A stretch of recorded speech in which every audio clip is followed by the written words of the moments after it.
నమస్తే అండి. మిరపకాయలు అయితే బాగా ఎండిపోయాయండి ఎండకి బాగా.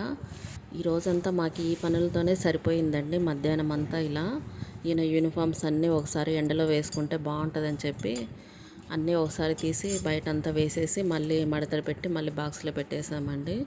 ఈరోజంతా ఇదే సరిపోయింది. ఇంకా ఈవినింగ్ టైం బాబు వచ్చే టైం అయిపోయింది. ఇంకా రాగానే అలసిపోతూ ఉంటాడు. అందుకని చెప్పి ఇంకా ఉదయం వెళ్ళేసి సాయంత్రం 6:15కి అట్లా వస్తాడండి బాబు అయితే. ఇంక ఇలా ఏదో ఒకటి డ్రింక్ కలిపిస్తే తాగేసి కొంచెం స్నానం చేసుకొని కొద్దిసేపు అయితే రిలాక్స్ అయిపోయి మళ్ళీ ట్యూషన్కి వెళ్ళిపోతాడండి తినేసి.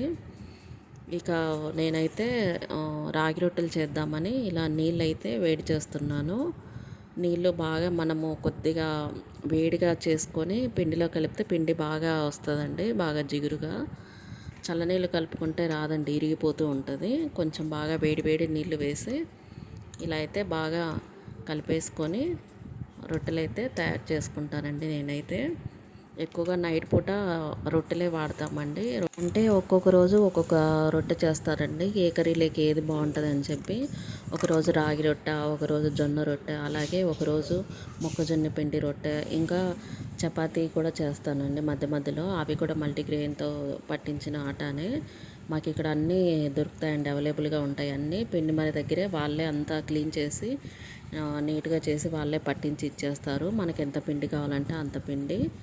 ఇంకా అప్పటి నుంచి మేము అలాగే అక్కడే పట్టించేసుకుంటామండి. ఎప్పుడైపోతే అప్పుడు మొత్తము అదొక కిలో అదొక కిలో మొత్తం తెచ్చి పెట్టేస్తాడు. ఇలా ఏది కావాలంటే అది ఇలా చేసేస్తూ ఉంటాను. నైట్ అప్పుడు ఎక్కువ ఇవే వాడుతూ ఉంటాము. మధ్య మధ్యలో ఇడ్లీ కానీ ఉప్మా కానీ. రైస్ తక్కువే అండి నైట్ పూట వాడేది. ఇలా అయితే కొంచెం నీళ్ళు బాగా వేడి చేసుకొని ఇలా పిండిలో కలిపేసుకొని కొద్దిగా సాల్ట్ వేయాలి నీళ్ళల్లో. ఇలా కలిపేసుకొని నీళ్ళు కొంచెం బాగా వేడిగా ఉండాలండి, అప్పుడే పిండి బాగా జిగురు జిగురుగా వస్తుంది ముద్ద అయితే. ఇలా అయితే తయారు చేసుకున్నానండి. చెక్క చిన్నగా ఉంది మాది, అందుకే రొట్టెలు కూడా చిన్నగా వస్తున్నాయి. పిండి మీద కూడా చేస్తానండి, కాకపోతే మొత్తం అంతా పిండి అంతా రాలిపోయి కింద అంతా పడిపోయి ఎక్కువ మనం క్లీన్ చేసుకోవడానికి టైం పడుతుంది. అందుకని ఇలా బట్ట మీద అయితే వేసి చేస్తున్నాను. ఇలా అయితే పెన్నం బాగా కాగాక వేసేసి తెల్లగా పైన అంతా వచ్చాక కొద్దిగా నీళ్ళతో అంతా మొత్తం తడిచేసి ఇలా తిప్పేసుకుంటే బాగుంటుందండి. నీళ్ళు గినక వేయకపోతే పైన కొంచెం అదే ఇరిగిపోయినట్లుగా ఉంటుంది అది రొట్టె అయితే. ఇలా అయితే బాగా కాల్చేసుకోవాలి మీడియం ఫ్లేమ్లోనే. ఫస్ట్ స్టార్టింగ్లో మా పిల్లలు తినేవాళ్ళు కాదండి, ఇంకా అలవాటు అయిపోయింది. ఇంకా పాతకాలం నాటి తిండే మంచిదండి. ఇప్పుడు అన్ని ఎరువులతో, అప్పుడు అన్ని ఎరువులతో పండేవి బాగా మంచిగా ఉండేవి. ఇప్పుడైతే గినక అన్నీ మందులతో, అంటే విత్తనం వేసినప్పటి నుంచి పైరు చేతికి వచ్చేంత వరకు అన్నీ మందులతోనే పండుతున్నాయండి ఇప్పుడు. అవి తినడం వల్ల మనకి కూడా అలాగే జబ్బులు కూడా అట్లనే వస్తున్నాయి మనకి.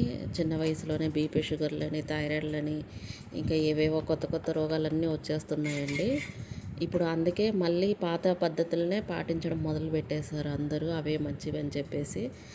తిండి అలవాట్లు అయితేనేమి అన్నీ. ఇప్పుడు ఇవి కూడా కూరలని రేట్లు బాగా పెరిగిపోయాయండి. ఒకప్పుడు అసలు అవి కొనేవాళ్ళే లేరు.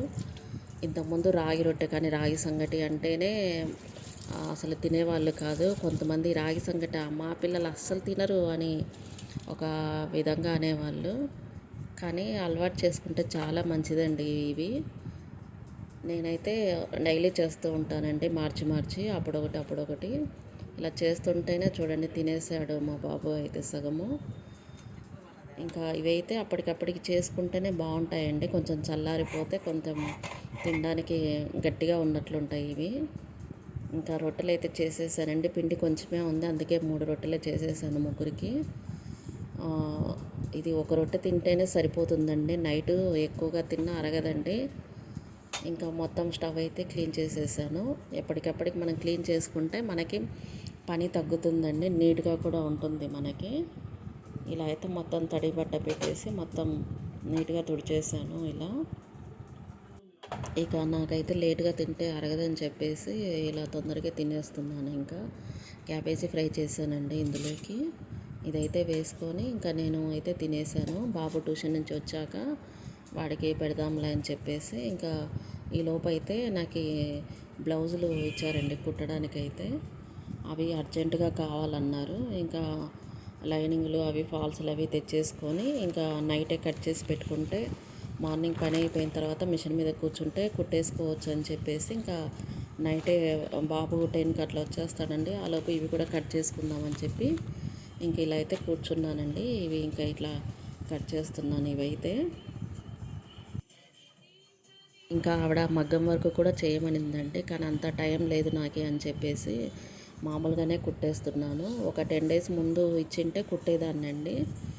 ఇప్పుడు అంతగా నేను వర్క్ అయితే చేయట్లేదండి. స్టార్టింగ్లో అయితే చేసేదాన్ని బాగా. ఇప్పుడైతే అంత ఓపిక లేదండి నాకు. అందుకని చెప్పి మామూలుగా బ్లౌజులు అయితే కుడుతూ ఉంటాను అప్పుడప్పుడు. అది కూడా ఇంట్రెస్ట్ ఉన్నప్పుడు తీసుకొని. కానీ టైలరింగ్ చాలా మంచిదండి ఆడవాళ్ళకి. నేర్చుకుంటే గనక మనకి ఇంట్లో ఉండే ఎంతో కొంత అయితే మనం సంపాదించుకోవచ్చండి. ప్రతిదానికి మగవాళ్ళ మీద డిపెండ్ అవ్వకుండా మన సొంత ఖర్చులకి మనం ఇలా మిషన్ మీద వచ్చిన డబ్బులు మనం యూజ్ చేసుకోవచ్చు. ఓకే అండి. వీడియో నచ్చితే లైక్ చేయండి.